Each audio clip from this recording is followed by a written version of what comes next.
So in this day 2 video, we will study and we will solve some questions, and through that you will clear your concept. Like it will be MCQ to concept check. Traditionally, we always used to do the theoretical part first and then we solve the questions. But nowadays it is very important technique. It's a very effective technique that you should solve firstly the questions, and through that you need to know the concept much more, and it will be retained in your memory for so long. So as I told, this is the important part, general biology.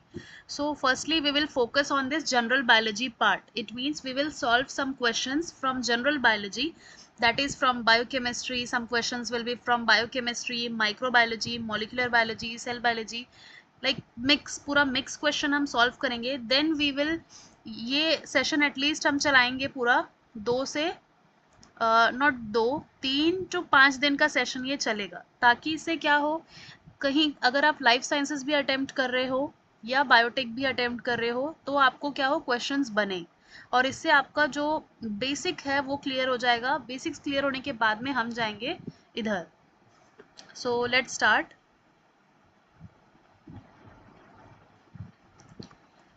So first of all we will discuss which amino acid is both ketogenic and glucogenic.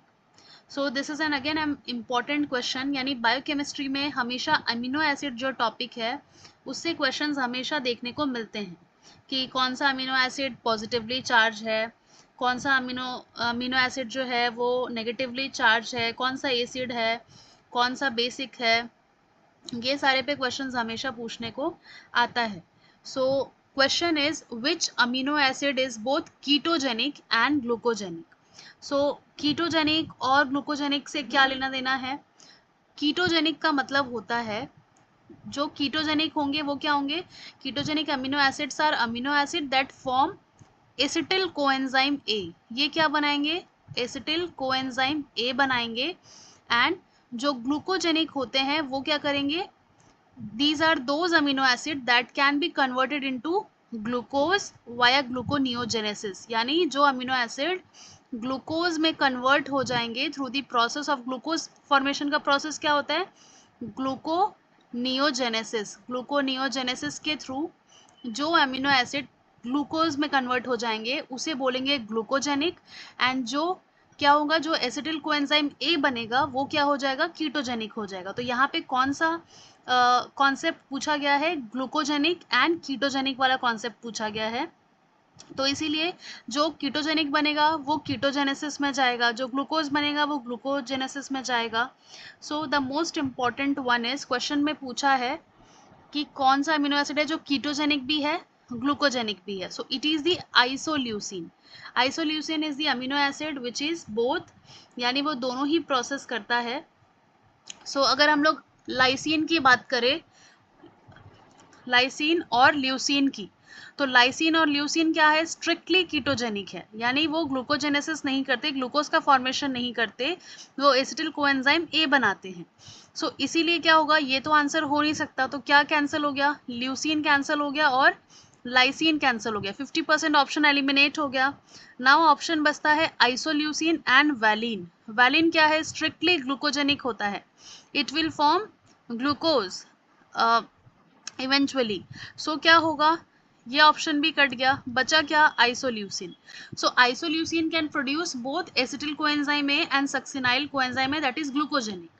सो इस तरह से आप answer निकाल सकते हैं. Concept क्या था, amino acid का क्लासिफिकेशन, यानी कौन सा ग्लूकोनियोजेनेसिस करेगा, कौन सा कीटोजेनेसिस करेगा.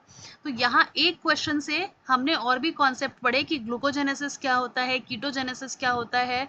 और इसके अलावा जैसे इसमें पूछा है ना कि कौन सा अमीनो एसिड कीटोजेनिक और ग्लूकोजेनिक दोनों है, तो क्वेश्चन में ये भी तो पूछ सकता है, which of the following is ketogenic, which of the following is glucogenic. तो यहाँ से निकाल लो कि leucine and lysine are ketogenic, valine is glucogenic, isoleucine is both. तो एक क्वेश्चन से मल्टीपल क्वेश्चंस हमने बनाए. So this is the way which you have to follow while preparing for any of the examination. Now next question पे चलते हैं. In oxidative phosphorylation, which complex of the electron transport chain does not pump protons? तो इनमें से कौन सा जो है वो प्रोटॉन पंप नहीं करता है? सो आपको पता है ईटीसी के बारे में पढ़ा है। ईटीसी में क्या होता है? It is very very important. एक ना एक क्वेश्चन आता ही है हमेशा। देखें तो अगर हम लोग किसी भी एग्जाम में, तो इलेक्ट्रॉन ट्रांसपोर्ट चेन जो है उसमें 4 हमारे पास में कॉम्प्लेक्सेस होते हैं। पहला complex, first, second, third, fourth, 4 complex होते हैं। अब सबका नाम भी पता होना चाहिए। तो कॉम्प्लेक्स 1 का नाम क्या होता है? Complex 1 is NADH dehydrogenase. NADH dehydrogenase ये होता है ना। उसके बाद आता है कॉम्प्लेक्स 2। कॉम्प्लेक्स 2 क्या होता है? Succinate dehydrogenase. कॉम्प्लेक्स 3 क्या होता है? कॉम्प्लेक्स 3 होता है साइटोक्रोम C ऑक्सीडोरिडक्टेज। ऑक्सीडोरिडक्टेज। और हमारे पास में फोर्थ होता है साइटोक्रोम C ऑक्सीडेज। कॉम्प्लेक्स 3 में भी था, लेकिन कॉम्प्लेक्स 3 अलग है। कॉम्प्लेक्स 3 में ऑक्सीडोरिडक्टेज है और कॉम्प्लेक्स 4 क्या है? Cytochrome C oxidase. इसके अलावा भी एक कॉम्प्लेक्स रहता है, complex 5, that is the main one, ATP synthase, जहाँ पे ATP का सिंथेसिस होता है। तो ये हो गया ATP सिंथेज। अब क्वेश्चन में पूछा है कि विच of the complex of electron transport chain does not pump H plus यानी प्रोटॉन को पंप नहीं करता है। So the right answer is complex 2। Complex 1, complex 3, complex 4 pump करते हैं proton across the inner mitochondrial membrane. But जो complex 2 है, जैसा कि मैंने बताया, सक्सिनेट डिहाइड्रोजिनेज, वो क्या करता है? ये इलेक्ट्रॉन का ट्रांसफर करता है FeDH2 से लेके यूबिक्विनोन तक, but does not pump proton. ये क्वेश्चन कई बार अलग अलग एग्जाम में घुमा के पूछा है कि कौन सा कॉम्प्लेक्स जो है वो प्रोटॉन के ट्रांसपोर्ट में किसी भी तरह से इन्वॉल्व नहीं है। So it is the complex 2, that is the, अगर कॉम्प्लेक्स 2 ना लिखा हो, अगर नाम लिखा हो, तो it will be succinate dehydrogenase. So इसका आंसर क्या होगा? Succinate dehydrogenase, that is the complex 2। तो बायोकेमिस्ट्री के क्वेश्चंस इस टाइप के आपको देखने को मिलेंगे अपने एग्जाम में, चाहे आप गेट एक्सेल का पेपर अटेम्प्ट कर रहे हो या फिर गेट BT का। Now next part is from microbiology. So microbiology के क्वेश्चंस कैसे होते हैं? थोड़े बेसिक भी होंगे, थोड़े से न्यूमेरिकल्स वाले भी आप एक्सपेक्ट कर सकते हैं। एक्सपेक्ट क्या, न्यूमेरिकल्स तो आएंगे ही आएंगे ग्रोथ काइनेटिक्स से, लेकिन अभी हम जनरल बायोलॉजी पढ़ रहे हैं, इसीलिए हम जो है वो थोड़ा सा ऐसे क्वेश्चंस पढ़ेंगे जो बिना न्यूमेरिकल्स वाले हो और जो सिंपली एक लाइनर वाले हो, इजीली बन जाए। तो क्वेश्चन में पूछा है which of the following is a selective medium from gram negative bacteria. So gram negative bacteria के लिए इनमें से कौन सा सिलेक्टिव मीडिया है?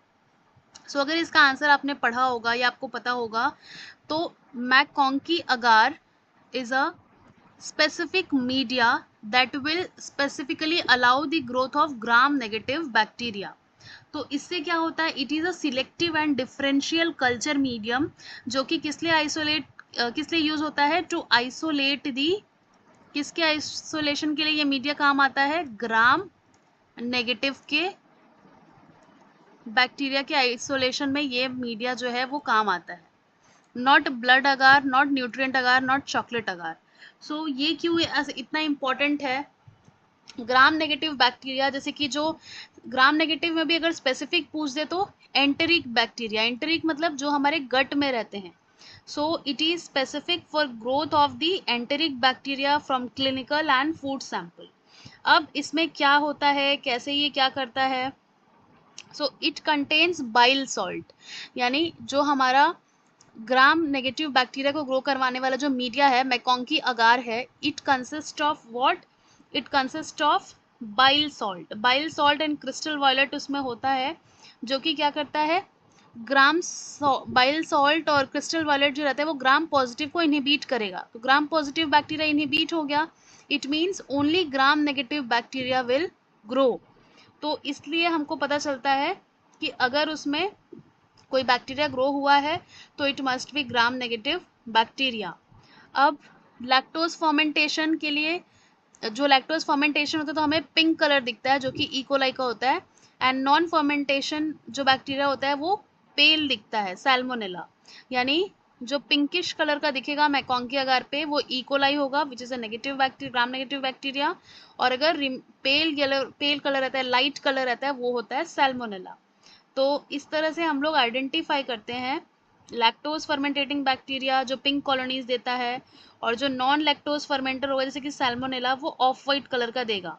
तो आप विजुअली भी बैक्टीरिया को पहचान सकते हैं, बट फाइनल आइडेंटिफिकेशन के लिए हमें क्या करना पड़ता है, मॉलिक्यूलर आइडेंटिफिकेशन के लिए 16S आरएनए जीन का सीक्वेंसिंग करके हमें पता करना पड़ता है, ठीक है। लेकिन विजुअली भी सबसे पहले हम पता कर सकते हैं। विजुअली पता करने के लिए हमें क्या करना पड़ता है, कलर देखना पड़ता है। तो जैसे ये पेट्री प्लेट है, पेट्री प्लेट में बैक्टीरिया ग्रो हुआ है तो किसी ना किसी कलर का तो होगा वो बैक्टीरिया। तो अगर पिंकिश दिखता है तो it is the lactose fermentative positive bacteria, यानी लैक्टोज का जो फर्मेंटेशन कर सकते हैं वो लैक्टोज फर्मेंटेटिंग हो जाएगा। तो उसमें E coli is the lactose fermenting bacteria जो पिंकिश दिखता है। नाउ अगर ऑफ वाइट है, एकदम लाइट सा है, क्रीमी टेक्सचर है, तो वो क्या होता है, सैल्मोनेला होता है, या फिर you can say non fermenting bacteria. तो इस तरह से एंटेरिक बैक्टीरिया और नॉन एंटेरिक बैक्टीरिया में डिफ्रेंशिएट करने के लिए मैकॉन्की अगार यूज होता है। In the upcoming time I will show you my results, like जो मैं अभी काम कर रही हूँ एम्स में, तो उसमें भी हम ये सारे मीडिया का यूज़ करते हैं। तो कैसा बैक्टीरिया कैसा ग्रो होता है, so I will let you know. Now next question, ये तो बहुत बेसिक क्वेश्चन है। Generation time of E coli under optimal condition is approximately. E coli का जो ग्रोथ टाइम है, जनरेशन टाइम है, वो कितना होता है। So we very well know that it is 20 minute, यानी E coli divides every 20 minutes in nutrient rich media. Generation time क्या होता है, अब time required for population to double, एक बैक्टीरिया से 2 बैक्टीरिया हो जाए, 2 बैक्टीरिया से 4 बैक्टीरिया हो जाए, 4 से 8, 8 से 16, 16 से 32, ऐसे करके वो अपना कंटिन्यूएशन में ग्रोथ करते रहे।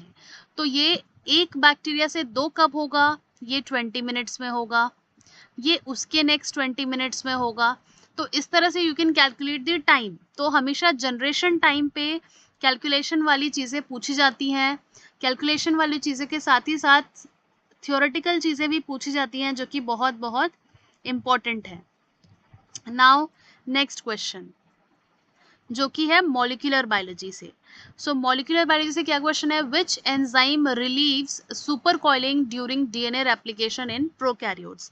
सो जब भी हेलिकेज काम करता है, helicase is what, helicase is for unwinding the DNA. DNA helix को खोलता है, ये जैसे ये आपका डीएनए है, ये डीएनए है, तो इसको खोलने का काम कौन करेगा, इसके अंदर जो बॉन्ड्स हैं ये वो हेलिकेज करेगा। बट जैसे आप एक्सपेक्ट करो कि ये 2 रस्सी हैं, तो रस्सी को जब हम खोलने जाते हैं तो खोलने के बाद इतना खोला तो ये अपने आप इसमें टेंशन क्रिएट होता है और ये फिर से गांठ बन जाता है, यहाँ पे ट्विस्ट हो जाता है, तो उसे बोलते हैं सुपर कॉइलिंग। तो कौन सा ऐसा एंजाइम है जो सुपर कॉइलिंग को रिलीज करता है या रिलीव करता है, तो डीएनए लाइगेज तो नहीं हो सकता, क्योंकि ये क्या है, मॉलिक्यूलर ग्लू होता है, ये तो स्टिक करता है, तो ये तो हो नहीं सकता। नाउ डीएनए पॉलीमरेज 1, ये भी नहीं होगा। पॉलीमरेज से समझ आ रहा होगा, ये तो डीएनटीपीज ऐड करके गैप को सील करेगा, इलोंगेट करेगा, बट ये क्या सुपर कॉइलिंग रिमूव करेगा, नहीं। प्राइमेज क्या करेगा, नाम से ही पता चल रहा है प्राइमर बनाएगा। ऑड वन आउट, आंसर आ गया डीएनए गायरेज। डीएनए गायरेज किसे बोलते हैं, टाइप 2 आइसोमरेज को बैक्टीरिया में डीएनए गायरेज बोलते हैं। It introduces negative supercoil and therefore relieves the supercoiling in the DNA. It ensures smooth unwinding ahead of the replication fork. जैसे ही DNA खुलने लगता है उसमें एकदम टेंशन की वजह से क्या क्रिएट होता है, ऐसे ट्विस्टिंग होने लगता है, सुपर कॉइलिंग होने लगता है, उसे ईज आउट करता है ताकि इजीली क्या हो, अपना जो भी डीएनए रेप्लिकेशन के लिए एंजाइम्स आ रही हैं वो इजीली क्या करे, काम कर पाए। तो ये इंश्योर कौन करता है, डीएनए गायरेज को ये टास्क मिला है। सो अब नेक्स्ट क्वेश्चन, ये है मॉलिक्यूलर बायोलॉजी का ही लैक ओपेरॉन से related. So you can see question में क्या पूछा है, in the lac operon which molecule act as the inducer. कौन सा मॉलिक्यूल एज अ इंड्यूसर जैसा काम करता है. Now what is inducer, what is repressor, what is operator. So inducer क्या होता है, नाम से ही पता चल रहा है, it will induce, it will stimulate कुछ काम को जो हो नहीं रहा है नॉर्मली उसे, या हो भी रहा है तो उसके होने को थोड़ा सा और स्टिमुलेट करके शो करने को जो काम करता है उसे बोलते हैं इंड्यूसर. It is inducing. तो कौन कौन से इंड्यूसर्स हैं, lactose is there, allolactose is there, glucose, galactose. So इनमें से कौन सा इंड्यूसर है, allolactose is the inducer. Lactose क्या होता है, lactose is transported inside the cell and converted to allolactose. Now allolactose क्या करता है, it binds to lac repressor. Now repressor क्या होता है, नाम से पता चल रहा है रिप्रेस करेगा, रोकेगा, इनहिबिट करेगा. तो अगर हम लोग रिप्रेसर को खाली ही ना छोड़े, उसे इनएक्टिवेट कर दे, मतलब ये खाली रहेगा तो ये जाके कहीं बाइंड करेगा, ऑपरेटर से बाइंड कर गया तो ट्रांसक्रिप्शन रुक जाएगा. सो हम क्या करें, इस रिप्रेसर को किसी चीज से बाइंड करा के इसको इनएक्टिवेट कर दे. तो किसी चीज होता है, वो होता है एलोलैक्टोज. एलोलैक्टोज क्या करता है, जाके रिप्रेसर से बाइंड हो जाता है, रिप्रेसर इनएक्टिवेट हो जाता है, तब वो ऑपरेटर में तो बाइंड नहीं कर पाएगा. एंड इस तरह से क्या होगा, जो ट्रांसक्रिप्शन है वो ऑन ऑफ नहीं होगा, ऑन रहेगा, यानी स्टार्ट रहेगा. सो हमेशा जो इंड्यूसर होता है वो क्या काम करता है, इंड्यूसर का वर्किंग मैकेनिज्म होता है कि वो जाके बाइंड कर जाए किससे, रिप्रेसर से. रिप्रेसर से जाके बाइंड कर देगा तो वो अवेलेबल ही नहीं है कि वो ऑपरेटर में बाइंड करे. तो ऑपरेटर में कौन बाइंड करेगा, आरएनए पॉलीमरेज जाके बाइंड करेगा और वो अपना फंक्शन शुरू करेगा, यानी ट्रांसक्रिप्शन शुरू हो जाएगा. तो इस टाइप के छोटे छोटे क्वेश्चन आपको बिल्कुल देखने को मिलेंगे ही मिलेंगे एग्जाम में. नाउ इसके अलावा नेक्स्ट पार्ट सेल बायोलॉजी से जो कि है, विच organelle is the site of synthesis of steroid hormone. Steroid क्या है, स्टीरॉइड हार्मोन यानी लिपिड जैसा कुछ हो रहा है, लिपिड से रिलेटेड बात हो रही है. तो यहाँ पे स्टीरॉइड से ही समझ जाना है कि लिपिड से रिलेटेड बात हो रही है. तो हमें पता है कि आर क्या बनाता है, R is rough kind of rough endoplasmic reticulum, ribosome attached होता है. एसईआर क्या होता है, smooth endoplasmic reticulum, because it comparatively looks smooth because of the absence of ribosome. So ये प्रोटीन बनाता है, ये लिपिड से रिलेटेड है. तो इसका आंसर क्या हो जाएगा, स्मूथ एंडोप्लाज्मिक रेटिकुलम. यानी स्टीरॉइड हार्मोन्स कौन बनाता है, एसईआर बनाएगा, न कि आरईआर. सो स्मूथ आरईआर क्या करता है, lipid metabolism, detoxification, steroid hormone synthesis along with the adrenal cortex and the gonads. Rough endoplasmic reticulum जैसे कि मैंने बताया प्रोटीन का सिंथेसिस करेगा. So cells rich in SER like Leydig cell produce testosterone. So इस तरह के जो minute questions हैं, these are very important not just for your GATE examination but also for your CSIR or any of the PhD entrance examination. यानी कोई भी आप life sciences का एग्जाम दे दो without any name all these question, क्योंकि syllabus common आपका वही रहेगा जो आप पढ़ते आ रहे हैं. तो इस तरह से you can not skip any of the topic ये सोच के कि नहीं ये नहीं आएगा. बेसिक तो आप मिस ही नहीं कर सकते. बायोकेमिस्ट्री आपको पढ़ना ही है, मॉलिक्यूलर बायोलॉजी आपको पढ़ना ही है, उसके साथ साथ सेल बायोलॉजी और जेनेटिक्स पढ़ना होगा, इंस्ट्रूमेंटेशन इज़ इम्पॉर्टेंट. सो इस तरह की जो चीज़ें हैं वो आप बिल्कुल भी मिस नहीं कर सकते. नाउ ये क्वेश्चन के पहले हम चलते हैं इस वाले पार्ट पे. अभी हमने डीएनए एप्लीकेशन की बात करी तो क्विकली इसको रिवाइज करते हैं, बिकॉज डीएनए एप्लीकेशन से you can expect one question from here. यानी एक क्वेश्चन डीएनए एप्लीकेशन से 100% श्योर आएगा ही आएगा. तो सबसे पहला क्वेश्चन ये है, टॉपिक है actually the structure and function of DNA polymerases. As we know E coli या यू कैन से प्रोकैरियोट्स में जो डीएनए पॉलीमरेज होता है it is of 3 types, 3 types के होते हैं. So first one is DNA polymerase 1, DNA polymerase 2 and DNA polymerase 3. अब ये क्या है, एक एंजाइम है. एंजाइम यानी कि क्या हो गया, प्रोटीन है. तो प्रोटीन कोई ना कोई जीन ही सिंथेसाइज करेगा. तो कौन सा जीन सिंथेसाइज कर रहा है, पॉलीमरेज 1 को सिंथेसाइज करेगा पॉल ए. 2 को कौन सिंथेसाइज करेगा? Paul B. 3 को कौन सिंथेसाइज करेगा? पॉल सी या फिर डीएनए ई। अब ये याद रखना है सिंथेसाइजिंग वाला जीन। उसके अलावा जो याद रखना है वो ये याद रखना है सब यूनिट्स। सब यूनिट्स मतलब कौन से डीएनए पॉलीमरेज में कितने सब यूनिट्स हैं, बिकॉज हमें पता है एंजाइम्स के मल्टीपल सब यूनिट्स हैं। सो अगर बात करें हम डीएनए पॉलीमरेज 1 की, तो 1 से ही याद रख लो डीएनए पॉलीमरेज 1 का सिर्फ एक ही सब यूनिट है, ओनली 1 सब यूनिट। अब अगर हम इसकी बात करें तो इसमें कितने हैं? इसमें है 7 सब यूनिट्स है इसमें। तो इस तरह से याद रखना है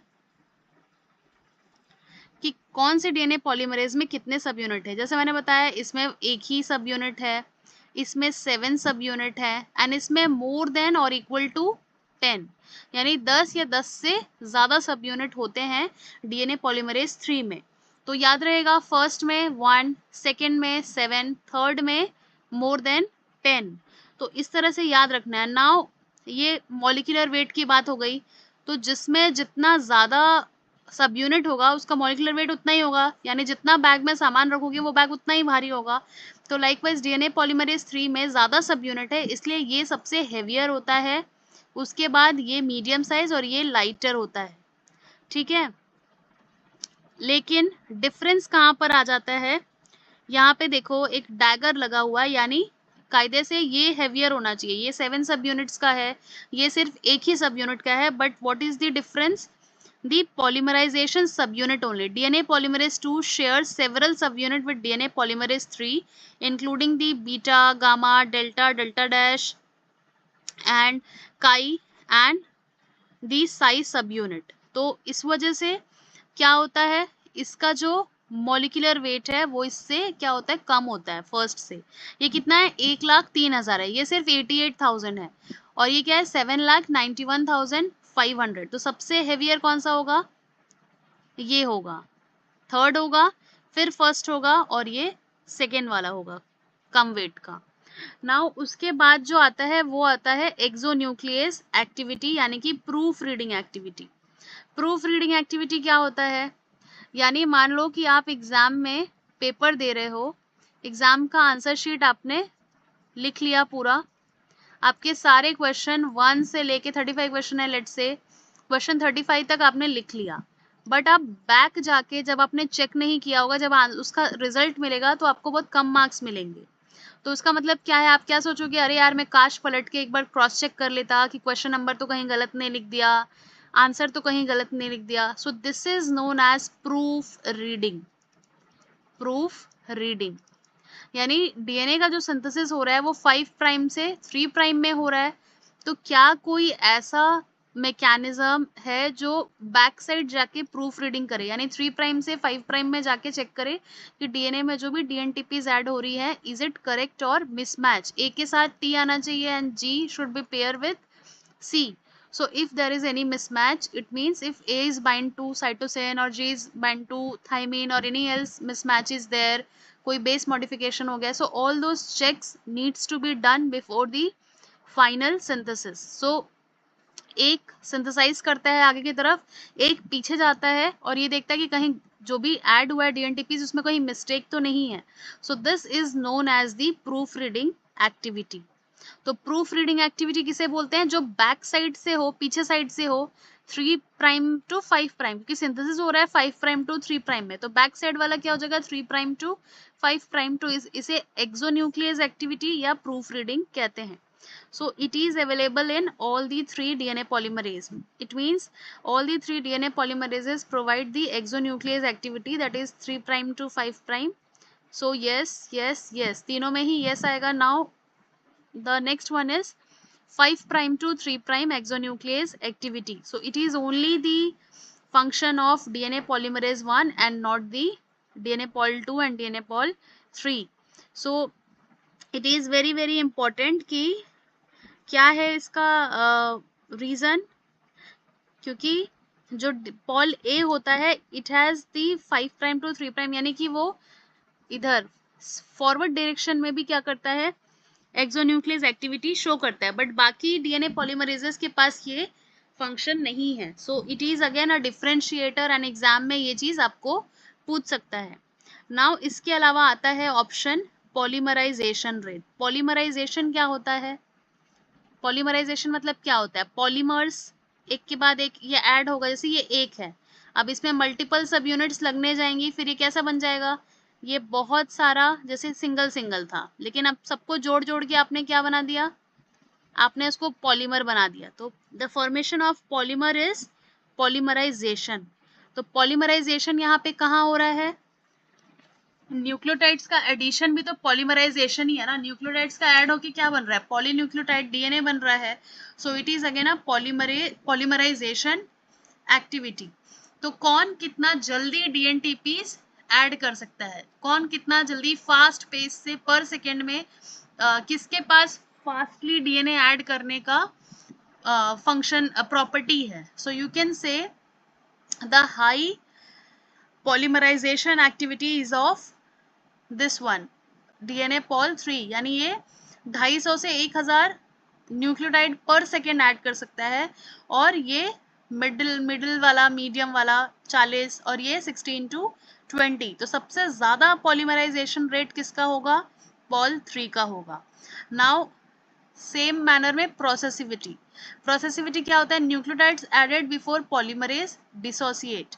यानी कि कितना न्यूक्लियोटाइड एडिशन होने के बाद में पॉलीमरेज डिसोसिएट होता है, क्योंकि पॉलीमरेज भी एक एंजाइम है, तो वो सर्टेन न्यूक्लियोटाइड्स ऐड करने के बाद डिसोसिएट होगा डीएनए से. तो कितने न्यूक्लियोटाइड के एडिशन के बाद डिसोसिएशन होता है, दैट इज नोन एज प्रोसेसिविटी. अब बच्चे कंफ्यूज किस में होते हैं? पॉलीमराइजेशन में एंड प्रोसेसिविटी में. दोनों ही अलग अलग है. सिंपल है. पॉलीमराइजेशन मतलब एक सेकेंड में कितने डीएनटीपीज वो ऐड कर पा रहा है, 10 कर पा रहा है, 20 कर पा रहा है, 30 कर पा रहा है. तो अगर ज्यादा कर रहा होगा, बहुत ज्यादा, तो वो डीएनए पॉल 3 होगा. एकदम कम कर रहा होगा तो डीएनए पॉल 1 होगा, और इन बिटवीन होगा तो डीएनए पॉलीमरेज 2 होगा. लाइकवाइज प्रोसेसिविटी का मतलब होता है कितने न्यूक्लियोटाइड्स ऐड करने के बाद जो पॉलीमरेज है वो डिसोसिएट हो रहा है. तो सबसे ज्यादा यू कैन सी कितना ज्यादा है, ये 1500 ही है, ये 200 ही है. तो processivity as well as polymerization rate जो होगा वो डीएनए पॉल 3 का ज्यादा होगा, उसके बाद डीएनए पॉल 2 या और डीएनए पॉल 1. यानी you can write it like this word 3, 2 and 1. तो इस तरह से आपको ध्यान रखना है कि डीएनए पॉलीमरेज जो है बैक्टीरिया में या प्रोकैरियोट्स में अलग अलग टाइप के हैं. तो वो जितने भी अलग अलग टाइप के हैं उनमें से आपको कुछ भी पूछ सकता है, कोई भी प्रॉपर्टी आपको पूछी जा सकती है. And it is very very important कि उसको एकदम ध्यान से देख के और नोट डाउन करें, बिल्कुल भी मिस्टेक ना करें. इसीलिए हमेशा टेबुलर फॉर्म में ही बना के पढ़ो कंपैरिजन, क्योंकि इजी होगा पढ़ना. Now next part. अब अभी हमने यहाँ पढ़ा कि let me clear this.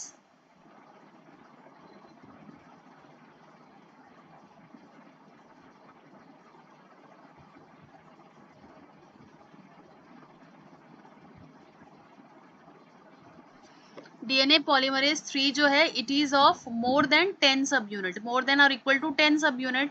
So we should know what are the major sub units, क्योंकि आपने देख लिया कि डीएनए पॉलीमरेज 3 जो है वो हीरो है. हीरो है मतलब मेन रेप्लिकेटिंग एंजाइम है, because it has high polymerization rate and high processivity rate. So यहाँ पे देखो this is the sub unit of DNA polymerase 3 of E coli. E coli की बात हो रही है, मतलब प्रोकैरियोट की बात हो रही है. सो यहाँ पे यू कैन सी कि सब यूनिट में क्या क्या है? Alpha, epsilon, theta, tau, gamma, delta, delta dash, काई, साई, बीटा. ठीक है. तो कितने हो गए? 1 2 3 4 5 6 7 8 9 10. 10 सब यूनिट अभी हमने देखे कि या तो 10 होता है या 10 से ज्यादा होता है. तो ये जो 10 सब यूनिट्स है it is specific of the E coli. E coli का है, यानी it is a representative kind of. हम जितने भी ऑर्गेनिजम्स का पढ़ते हैं, जैसे हम मॉडल ऑर्गेनिज्म निकालते हैं, जैसे यूकैरियोट्स में हम किस पे पढ़ते हैं? ज़्यादातर ईस्ट पे पढ़ते हैं. वैसे ही अगर हम लोग प्रोकैरियोट्स का कुछ भी स्टडी करना होता है तो हम किसे लेते हैं, इकोलाई को लेते हैं। तो लाइकवाइज यहाँ पे डीएनए पॉलीमरेज 3 का जो है सब यूनिट्स का एनालिसिस ई कोलाई के डीएनए पॉलीमरेज 3 से हुआ है। तो यहाँ पे 10 सब यूनिट्स हैं। अब कौन सा कितना कितना रहता है, यानी 10 सब यूनिट्स तो हमने बताया, जैसे मान के चलो A B C D E F G H I, ठीक है, यहाँ तक है।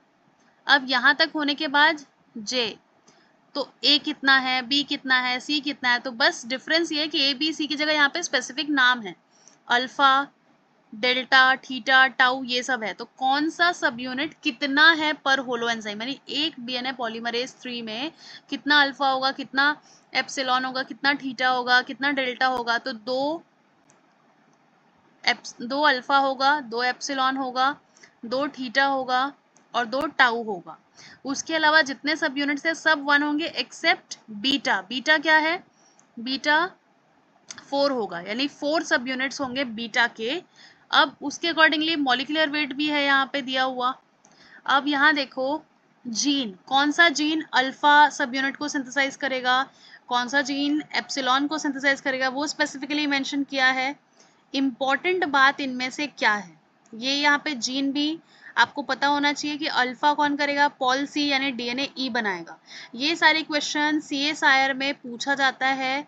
अगर बी सेक्शन में नहीं आया तो मैचिंग के फॉर्म में देखने को मिलेगा, इसीलिए you can not skip this most important topic of molecular biology, like this is the most important one. So यहाँ पे देखो फंक्शंस दिया है ईच ऑफ दी सब यूनिट का। अल्फा सब यूनिट जो है उसके पास पॉलीमराइजेशन एक्टिविटी है। एप्सिलॉन जो है उसके पास क्या है, 3 prime to 5 prime proof reading exonuclease activity, यानी ये कोर पॉलीमरेज का पार्ट है। कोर पॉलीमरेज का पार्ट होने के साथ साथ ये जो 3 prime to 5 prime exonuclease activity की हम बात कर रहे थे वो किसके पास है, वो है एप्सिलॉन के पास, ठीक है। अब इसके अलावा जितने भी इम्पोर्टेंट हैं वो उनका फंक्शन भी आपको पता होना चाहिए, बिकॉज किसी का भी पूछ सकता है फंक्शन, चाहे तो पूछ दे हमें किसके फॉर्म में, हमें पूछ दे मैचिंग के फॉर्म में, सिंगल सिंगल के फॉर्म में। तो ये तो हो गया प्रूफ रीडिंग एक्टिविटी किसका है पूछेगा तो इट इज ऑफ एप्सिलॉन। अब उसके अलावा जो मेन है कौन सा इंटरैक्ट करता है, एसएसबी क्या है, सिंगल स्ट्रैंडेड बाइंडिंग प्रोटीन। जैसे ही हमारा हेलिकेज, जैसे अगर मैं बात करूँ तो ऐसे रहता है हमारा फोक, ऐसे। तो ये जब सेपरेट होता है, हेलिकेज अनवाइंड करता है, तो ये रीवाइंड भी तो हो सकता है, रीएनिल भी तो हो सकता है। तो यहाँ पर क्या होता है, एसएसबी लग जाता है, सिंगल स्ट्रैंडेड बाइंडिंग प्रोटीन। ये क्या करते हैं, दोनों को फिर से रीएनिल नहीं होने देते हैं। तो इस एसएसबी से कौन इंटरैक्ट करता है, ये काई करता है। सो इंटरैक्शन विद एसएसबी कौन करेगा, काई करेगा। तो इस टाइप के इम्पॉर्टेंट फंक्शंस बहुत ज़्यादा इम्पॉर्टेंट हैं, क्योंकि आपको एग्ज़ाम में आपको नहीं पता कि क्या पूछेगा, सो आप मिस नहीं कर सकते। You have to do all the homework, यानी सारा कुछ आपको पढ़ना होगा। तो ये जो फंक्शन है इसमें क्लैंप लोडिंग का काम कौन करता है, क्लैंप ओपनर का काम कौन करता है, क्लैंप लोडर इसमें एक से ज़्यादा होते हैं। इस तरह से आपको इम्पॉर्टेंट है सारा कुछ देखना।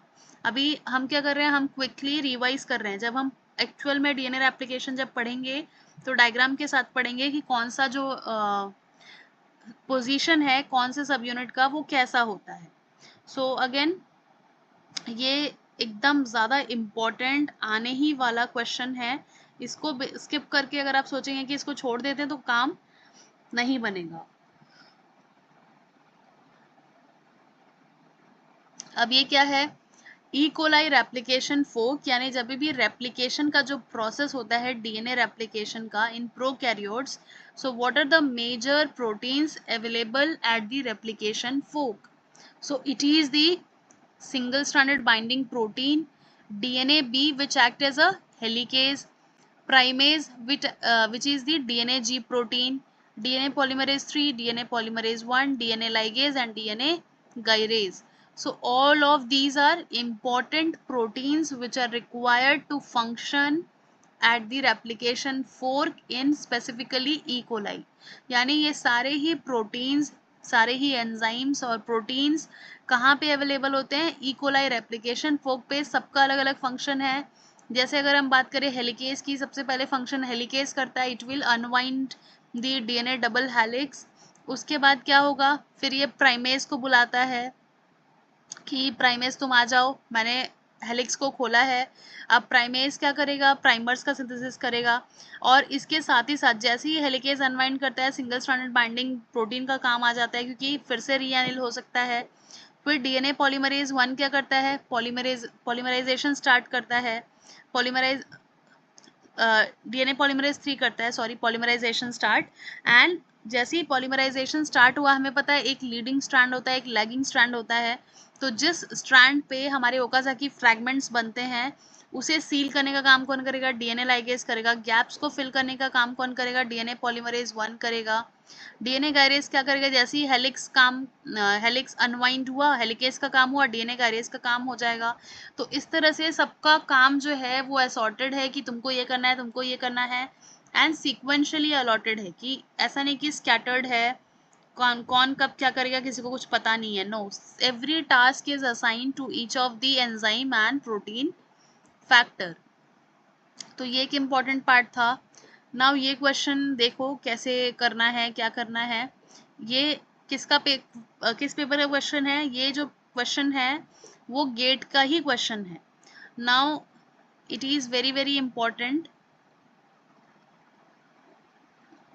This question is from GATE only. तो ये वाला क्वेश्चन को अभी रहने देते हैं, because I have to check the option कि इनमें से कौन सा ऑप्शन सही था, क्योंकि उसमें भी कुछ मिस्टेक था वो गेट के आंसर की में। So let it be. इसका आंसर मैं कल के वीडियो में बताऊंगी। It's better to like cross check कि फाइनल आंसर की में क्या था। So now next part, next ये वाला भी नहीं, this one. The relationship that involves the exchange of nutrients between two different species for their mutual growth is called what? Antagonism, commensalism, parasitism और syntrophism. So जब भी एक mutual relationship होता है, यानी एक ऐसा रिलेशनशिप जिसमें एक्सचेंज ऑफ न्यूट्रिएंट हो रहा है दो डिफरेंट स्पीशीज के बीच में, जैसे मान लो एक स्पीशीज ए है, एक स्पीशीज बी है, इन दोनों के बीच में क्या है? म्यूचुअल रिलेशनशिप है टू एक्सचेंज द न्यूट्रिएंट्स, यानी दोनों का फायदा होगा, ए को भी फायदा होगा, बी को भी फायदा होगा। So it is known as syntrophism. Syn मतलब क्या होता है? सिन मतलब होता है कि दोनों ही क्या कर रहे हैं? सिंक्रोनाइज्ड वे में काम कर रहे हैं, और किसी तरह का उन लोगों के बीच में म्यूचुअल कनेक्शन हुआ है, that is known as syn. And trophism मतलब होता है नरिशमेंट, न्यूट्रिएंट्स। सो सिनट्रोफिज्म मतलब दोनों म्यूचुअल अंडरस्टैंडिंग से म्यूचुअल ग्रोथ करके न्यूट्रिएंट का एक्सचेंज कर रहे हैं, सो दैट ए को भी फायदा हो ग्रोथ में, बी को भी फायदा हो ग्रोथ में। Now one more question which is a basic question, लेकिन इसमें भी बहुत सारी मिस्टेक्स होती हैं। So the question is Mendel's law of segregation applies to the segregation of dash during gamete formation. यानी जो मेंडल का लॉ है, लॉ ऑफ सेग्रीगेशन, वो कौन से इनमें से out of the given option कौन सा ट्रू है, किसके लिए एप्लीकेबल है? माइटोकॉन्ड्रियन जीन्स के लिए no, alleles of a gene के लिए, क्योंकि मेंडल ने क्या लॉ दिया था? लॉ ऑफ सेग्रीगेशन जो था, it is applicable to the segregation of alleles of a gene during gamete formation. जैसे हमने कैपिटल टी लिया, स्मॉल टी लिया, तो इनमें से F1 जनरेशन में क्या आएगा? इनमें से आएगा ये, ठीक है। अब मेंडल क्या कहता है कि जो हमारे एलील्स हैं जीन के, ये एलील्स हैं, कैपिटल टी एक एलील है, स्मॉल टी एक एलील है, तो ये सेग्रीगेट होंगी ड्यूरिंग गैमेट फॉर्मेशन, ठीक है। ये था लॉ ऑफ सेग्रीगेशन मेंडल का। यानी F2 में तो हम यही देखते हैं ना, दोनों के बीच में सेल्फिंग होता है। तो सेल्फिंग कब होगा? जब दोनों ही सेग्रीगेट होंगे, अलग अलग होंगे, कैपिटल टी भी अलग हो, स्मॉल टी भी अलग हो। फिर क्या होता है? ये मेल फीमेल, अब दो कैपिटल टी, एक हाइब्रिड हेट्रोजाइगोट, और एक ये 1:2:1 का जेनोटाइपिक रेशियो, 3:1 का फिनोटाइपिक रेशियो। तो ये क्या है? ये मेंडल का लॉ ऑफ सेग्रीगेशन है। Now next question which is again a important GATE का क्वेश्चन, गेट ने ही पूछा है ये, और ये सेम इसमें से कुछ भी आपको CSR में भी पूछ सकता है एंड इसका सिंगल फॉर्म भी पूछ सकता है। सो क्वेश्चन में दिया है अलग अलग एंजाइम का नाम और अलग अलग एंजाइम के साथ यहाँ पे क्या दिया है, यहाँ पे दिया है उसका एक्चुअल मोड ऑफ सिंथेसिस कि डीएनए डिपेंडेंट है कि आरएनए डिपेंडेंट है, क्या सिंथेसाइज होता है, डीएनए होता है कि आरएनए होता है। सो यू ऑल नो कि प्राइमेज क्या है, प्राइमेज क्या बनाता है, primase is a DNA dependent RNA synthesis. हमको पता है कि ये प्राइमर्स बनाता है, आरएनए प्राइमर्स बनाता है प्राइमेज, लेकिन टेम्पलेट किसको लेके बनाता है, डीएनए को टेम्पलेट लेके बनाता है। सो आंसर क्या हो जाएगा, ये हो जाएगा DNA dependent RNA synthesis, because primers are RNA रहता है वो। अब रिवर्स ट्रांसक्रिप्टेज, रिवर्स ट्रांसक्रिप्टेज क्या होता है, रिवर्स ट्रांसक्रिप्टेज यू नो कि आरएनए डिपेंडेंट डीएनए सिंथेसिस, इसीलिए हम लोग बोलते हैं रिवर्स ट्रांसक्रिप्शन, यानी डीएनए से हमारा आरएनए बनता है, एमआरएनए बनता है, ठीक है, इसे हम बोलते हैं ट्रांसक्रिप्शन। लेकिन आरएनए से वापस डीएनए बने तो ये क्या हो गया, रिवर्स ट्रांसक्रिप्शन। तो इसीलिए आरएनए को टेम्पलेट रख के जब डीएनए का सिंथेसिस हो तो उसे बोलते हैं रिवर्स ट्रांसक्रिप्टेज। ये क्वेश्चन कई बार ही पूछा है, सिंगल फॉर्म में डीबीटी में भी पूछा है, गेट में, सीएसआर में। So you can not skip, simple सा है, DNA to mRNA is normal transcription, इसे ट्रांसक्रिप्शन कहा जाता है। बट यही आरएनए जब वापस से डीएनए बने तो वो रिवर्स ट्रांसक्रिप्शन हो जाएगा। सो ये अब आता है आरएनए रेप्लिकेज। आरएनए रेप्लिकेज क्या बनाता है, नाम ही सजेस्ट कर रहा है, आरएनए डिपेंडेंट आरएनए सिंथेसिस, यानी आरएनए को टेम्पलेट लेके ये आरएनए का ही सिंथेसिस करता है ना। उसके अलावा है डीएनए पॉलीमरेज 3। डीएनए पॉलीमरेज 3 का क्या रोल है, it synthesises DNA dependent DNA synthesis. ये तो मेन रेप्लिकेटिंग एंजाइम है, तो ये क्या डीएनए को ही तो टेम्पलेट रखता है और डीएनए का ही सिंथेसिस करता है। तो डीएनए भी टेम्पलेट, तो डीएनए डिपेंडेंट डीएनए सिंथेसिस। इस क्वेश्चन को बार बार देखो, कंफ्यूज होने की जरूरत नहीं है। प्राइमर क्या करता है, डीएनए पे डिपेंड होकर आरएनए प्राइमर्स बनाता है, आरएनए सिंथेसिस करता है। और रेप्लिकेज है, आरएनए रेप्लिकेज है तो RNA dependent RNA synthesis. DNA polymerase है तो पॉलीमरेज तो डीएनए का डीएनए ही बनाएगा। ठीक उसी तरह रिवर्स ट्रांसक्रिप्टेज उल्टा होता है, आरएनए डिपेंडेंट लेकिन बनाएगा क्या फाइनल, डीएनए। तो इस तरह से क्वेश्चंस आपको देखने को आपके एग्जाम में मिलेंगे। नाउ वन मोर क्वेश्चन जो कि अगेन गेट के क्वेश्चन से ही लिया है, क्योंकि उसमें बहुत सारे आपको ऐसे क्वेश्चंस देखने को मिलेंगे और एक्चुअल में मैचिंग क्वेश्चन से प्रिपेयर करने का अच्छी बात यह है, एडवांटेज ये है कि 4 ऑप्शंस में से आपको 4 नए क्वेश्चन का सोर्स मिल जाता है। सो यहाँ पे देखो दिया है match the item column 1 with its corresponding column 2। तो फर्स्ट ऑप्शन में दिया है ग्लूटामाइन। ग्लूटामाइन क्या करता है, it is the source of carbon and nitrogen in animal cell culture media. Animal cell culture media में क्या होता है, कार्बन एंड नाइट्रोजन का सोर्स होता है ग्लूटामाइन, ठीक है। Glutamine is a amino acid, ये सोर्स होता है कार्बन एंड नाइट्रोजन का। अब उसके अलावा आता है ट्रिप्सिन। ट्रिप्सिन क्या होता है, ट्रिप्सिन क्या करने के लिए काम आता है, detachment of adherent cell. Trypsin is a protease, तो ये क्या करेगा, दो सेल्स जो चिपके हुए हैं उन्हें, उनके बीच को ये एक्स्ट्रा पॉलीमरिक को निकाल के इन दोनों सेल को अलग अलग कर देगा। उसके बाद आता है हाइपोजेंथीन। हमें पता है जो मोनोक्लोनल एंटीबॉडी का प्रोडक्शन होता है उसमें हाइपोजेंथीन is a medium for selection of hybridoma in monoclonal antibody production. यानी सिंपल आपको पता होना चाहिए कि हाइपोजेंथीन का यूज होता है मोनोक्लोनल एंटीबॉडी में, मैब में। Neomycin, neomycin is a selectable marker, so it is used for the selection of transfected mammalian cell lines. so इस टाइप के इजी इजी क्वेश्चन से आपको इजीली 2 नंबर मिल जाएगा अगर आपने इसका 5 क्वेश्चन भी सॉल्व कर लिया, so you will be good to go. Now one more question जो कि रिलेटेड किससे है, इंस्ट्रूमेंटेशन से रिलेटेड है। नाउ यहाँ पे ऑप्शंस दिए हैं blue laser, tungsten filament, nitrogen labelled protein और पॉलीएक्रिलामाइड। तो सबसे पहले तो ये देख लो कि कौन सा ऑप्शन जो है जिससे जिससे आप फेमिलियर हो, जो आपको आता हो। So you must be aware about polyacrylamide. Polyacrylamide क्या है, polyacrylamide is nothing but the type of electrophoresis used for proteins. Proteins के लिए हम क्या यूज करते हैं, SDS PAGE, sodium dodecyl sulphate, polyacrylamide gel electrophoresis. तो ये पॉलीएक्रिलामाइड क्या होगा, इलेक्ट्रोफोरेसिस के कनेक्ट होगा।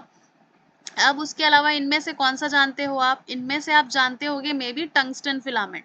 Tungsten filament is present in the electron microscopy. Electron microscopy में सोर्स होता है टंगस्टन फिलामेंट, ग्लो होता है जो। सो टंगस्टन फिलामेंट हो गया इलेक्ट्रॉन माइक्रोस्कोपी से। अब क्या बच गया? N labelled protein and blue laser. तो अब जहां पे भी बात हो रही है लेजर की, लाइट की, it must be fluorescence. Light कहाँ पे होता है? फ्लोरोसेंस में, फ्लोरोसेंस एक्टिवेटेड सेल सॉर्टिंग। उसके अलावा आता है एन लेबल्ड प्रोटीन, तो ये होता है किसका? Nuclear magnetic resonance spectroscopy, NMR spectra का ये पार्ट होता है। ठीक है, तो इस तरह से ये 2 नंबर का क्वेश्चन इजीली सॉल्व हो गया। सिर्फ पता करना है कौन सा ऑप्शन आपको आता है, जो ऑप्शन आता है उसको सॉल्व करो, जो नहीं आता है उसको क्यों चूज करना है।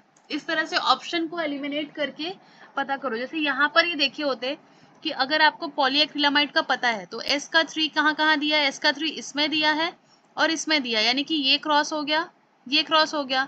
अब हमारे पास में ऑप्शन बचा सिर्फ ये वाला और सिर्फ ये वाला। तो उसके बाद भी एक और ऑप्शन को चूज करो। टंगस्टन फिलामेंट किस में रहता है? इलेक्ट्रॉन माइक्रोस्कोपी, यानी क्यू का 1। क्यू का 1 कहाँ है? सिर्फ यही है, तो ये एलिमिनेट हो गया। तो इस तरह से हमारा आंसर निकल गया आंसर 2। तो ऑप्शन एलिमिनेशन मेथड जब भी यूज करोगे आंसर सही होने के चांसेस इंक्रीज होंगे and at the same time ज़्यादा टाइम वेस्ट नहीं करना पड़ेगा, इजीली आंसर तक पहुंच जाओगे। सो इस तरह से मल्टीपल क्वेश्चंस हम लोग सॉल्व कर सकते हैं। ये क्रैनियल नर्व्स हम कल पढ़ेंगे, क्योंकि एग्जैक्टली ये क्रैनियल नर्व्स किस में आता है। अगर आपने बीटी का सॉरी गेट का एक्सेल मोड लिया होता तो उसमें ये जूलॉजी का पार्ट है, मतलब जूलॉजी का पार्ट है ये। सो इसके अलावा एक और question, which type of vaccine is the Sabine polio vaccine? Is it inactivated? Is it live attenuated? Is it subunit vaccine or DNA vaccine? So it is the live attenuated vaccine. ये कैसा vaccine है? It is live attenuated vaccine. Live attenuated मतलब weekend form of, जब भी हमें कोई antigen हमारी body में इंजेक्ट होता है that is known as live attenuated vaccine. तो ये जो सबीन पोलियो वायरस है ये क्या है? ओरल पोलियो वैक्सीन है जो कि लाइव एटेन्यूएटेड होता है। और एक और वैक्सीन होता है साक vaccine, that is killed inactivated virus. तो ओपीवी जब भी आएगा, ओपीवी क्या है? Live attenuated. Live attenuated virus कौन सा वैक्सीन होता है? यानी कि इसमें जो भी हमारा एंटीजन लेता है, एंटीजन बैक्टीरिया हो सकता है, वायरस हो सकता है, या उसका कोई भी पार्ट हो सकता है, जब उसका कोई भी हम पार्ट लेते हैं तो उसे हम बोलते हैं सब यूनिट वैक्सीन। जब उसका डीएनए ले रहे हैं तो होगा डीएनए वैक्सीन। इनएक्टिवेटेड मतलब जब उसको डेड फॉर्म में ले रहे हैं तो इनएक्टिवेटेड, लेकिन लाइव फॉर्म में, बट लाइव लेंगे तो हमें तो वो डिजीज हो जाएगी, तो उसका विरुलेंस कम कर दिया जाता है, तो इसीलिए बोलते हैं लाइव प्लस वीकेंड और लाइव एटिन्यूएटेड स्ट्रेन। तो वो होता है वैक्सीन का एक टाइप। सो ये एक आंसर भी इम्पॉर्टेंट है। वैक्सीन के टाइप्स पे क्वेश्चन आ सकता है बिल्कुल बायोटेक में, because this is a core biotech का topic, so you can not miss this part. उसके अलावा इम्यूनोलॉजी से जैसे मैंने कल भी बताया था, which MHC molecule present antigen to CD8। CD8 को कौन करेगा? MHC1 करेगा। और CD2 किसको करेगा? CD4 को करेगा। ये कल क्वेश्चन हमने सॉल्व किया था। सो this is all for today. कल की क्लास में कल कुछ और क्वेश्चन सॉल्व करेंगे एंड साथ ही साथ सब्जेक्ट्स भी थोड़ा सा पढ़ेंगे। अब मतलब साथ साथ करेंगे तो थोड़ा जल्दी भी होगा और इजीली समझ भी आएगा। So thank you so much for watching.